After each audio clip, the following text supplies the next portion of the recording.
Remco. Evenpoel puts Primoz Roglic in a blender. The Belgian was cooking today at the Volta Catalunya stage 3. Now, yesterday was hard to finish. Today we're finishing at the ski resort at La Molina. It wasn't that cold though. Last year is a little bit colder. Ben O'Connor won the stage. Really nice move at the bottom of the climb. It's not that hard a finishing climb, but the stage is the hardest stage overall in the race, with the Col del Cube and the Col de la Croeta before La Molina, which, it has a little descent at the end. Anyway, break went strong break with Guillaume Martin, Philippe Ozana, Richard Carapaz, Maxim Van Hills, Patilli, all 5 really good climbers. But Quickstep had the bit between their teeth today. They took it up on La Croeta, and I think before with Seri, then there's Vavaka, Jan Hirt, Masnada Catano, and then Van Wilder is always going to be the last man. And yeah, they were eating into that gap, and they had it in a line. And these are sort of 5%. There are some Ks at 8%, but it's not the hardest climb. But they just made the stage a lot more difficult than it might have been otherwise if, for example, they just let the break win by 5 minutes. And we're over 1,900 meters here as our hero of yesterday wipes the sweat from his brow. We even got some snow or ice or whatever it's called left over. The break made it over the top with Van Hills and Carapaz and Guillaume Martin, but they had a long old slog into the base of La Molina, and a 45-second gap would not be enough. With Jan Hirt, new signing for Soudal Quickstep from Intermarché, I think he's even got a little bit of a mullet going. He's been signed to shore up the mountain support for Remco Evenepoel, so we should see him in the Giro d'Italia. They catch Van Hills.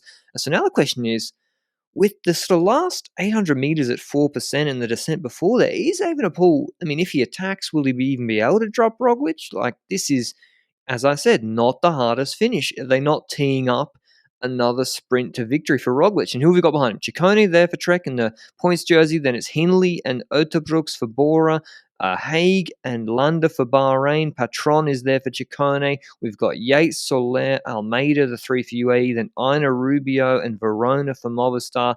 And Leonard Van Eitveld for Lotto Soudal, Lotto Destiny, sorry. And then Van Wilder takes over. Puts it in a line. This is the hard last pull. And this, I think, was a strong pull because when the camera changes, and we've not had a great run of seeing the actual attacks from the favourites in the last week or so in cycling, when Remco does go, he's immediately got separation to Roglic, who takes the best part of 25 seconds to really get across to the world champion's wheel. And usually you'd expect him to, snap close it, but the attack was obviously very strong from Evenepoel. One wonders what he could have done yesterday if he'd gone in the steep part when Chavito went.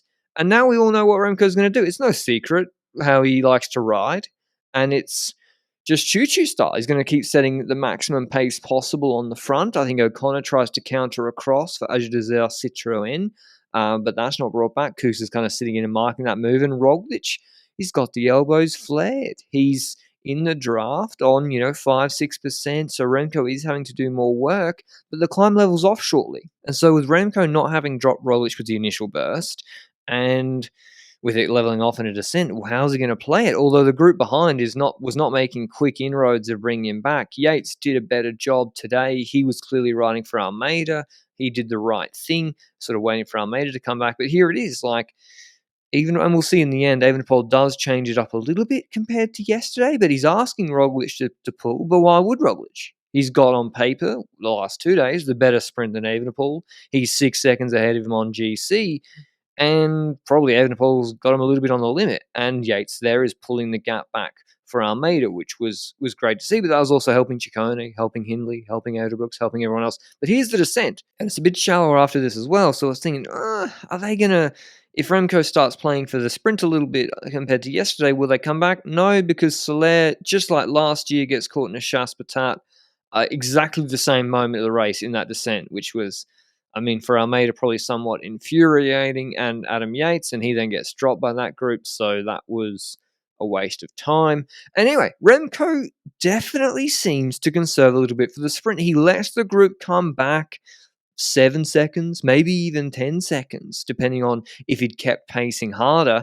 And it's clear that he's playing for the sprint. He does go early again. Perhaps he saw Roglic starting his sprint. And it's crazy how aero these two guys are. When they sprint, when they climb, they're just so aerodynamic. And when the camera changes angle, we see Roglic has lost the wheel. Remco Evenpoel down from Tade. He's come down from the mountain to us. Wins his first stage of Volta Catalunya ahead of Primoz Roglic. He put him in the blender. The team worked hard all day. And I wonder what's going to happen on Le Port later this week when the greatest cyclist who ever lived, Remco Evenepoel, that's right, better than Eddie Merckx. I'd like to see Merckx do this in 2023, what he will do on Le Port. He wins the stage ahead of Roglic, 2-second gap. They're now equal on GC. Ciccone third, then Hindley, Almeida, Landa, Woods, and Uterbrooks. Very nice performance from him, actually. Then Chavez and Bardet, better than yesterday. Here's what Remco had to say after the stage. Have a little sippy sip. Hello, Remco. What an amazing win it was. How do you feel? Oh, amazing. I had super good legs. I really felt that I was getting better and better every day. And I had a lot of confidence in my team today. I had a lot of confidence that they could do this job what they did. We saw that the climb before La Molina was a tough one and a long one, and also we went like close to 2,000 meters. So we wanted to make it as hard as possible from that climb on, and it paid off. I think, yeah, it's a pity I have the young jersey because I would like to have a picture with my rainbows, but yeah, next race maybe. But here's a revised GC situation. Roglic ahead of Evenepoel despite being equal on time because of, I think, stage finishing positions. So bonus seconds or Le Port is going to decide this race. Can't wait to watch that. I mean, Ciccone still, he can move up into second. Like, what if Roglic follows Evenepoel and blows up like on Pico Hano? Or who knows what could happen? Anything can happen in cycling. Hope you enjoyed the video. I'll see you with a recap of stage 4 tomorrow. Ciao.